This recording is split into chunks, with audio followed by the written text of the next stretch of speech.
Les années 20, les années folles. Un peu partout en Amérique du Nord, on construit des cinémas d'atmosphère dans lesquels le public va voir des bulletins de nouvelles, des vaudevilles, du cinéma muet. Ces salles-là atmosphériques, ce qu'on voulait faire avec le public, ils se retrouvaient vraiment comme dans un lieu exotique. Ça faisait voyager, ça faisait partie de l'expérience. Des fois, je me demande si la salle le décor était pas plus important que le film. Construit en 1927, le cinéma L'Empress de la rue Sherbrooke-Ouest est le plus bel exemple de cinéma d'atmosphère en Amérique du Nord, encore debout. Son thème, l'Égypte ancienne. On venait de découvrir la tombe de Toutankhamon. Alors, c'était toute l'excitation autour de cette découverte-là.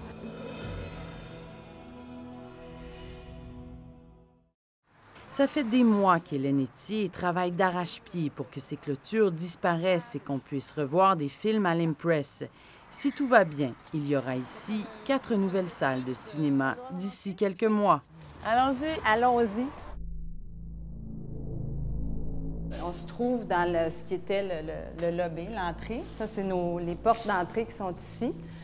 Et ce qui sera l'entrée du futur cinéma NDG. Telle une archéologue amoureuse de ses découvertes, Hélène Etier a hâte de faire partager ses trésors oubliés avec le public et de restaurer l'Empress. Des statues, des jeunes filles égyptiennes qui versaient de l'eau. Moi, je le considère comme un trésor parce que c'était une pièce super importante dans la décoration originale du théâtre. C'était le fameux rideau. Ça faisait partie du décor de la cour égyptienne. Ici et là, des morceaux de costumes en lambeaux et des pièces d'un décor d'une comédie musicale d'un autre âge. Puis là, ils mettaient une fille. Oui, elle se là-dedans. balançait. Elle faisait partie du spectacle. Le projet de cinéma NDG est ambitieux, 12 millions de dollars.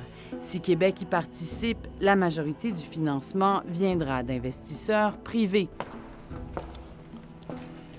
Si tout fonctionne comme prévu, on pourra de nouveau projeter le rêve dans cette salle au riche passé.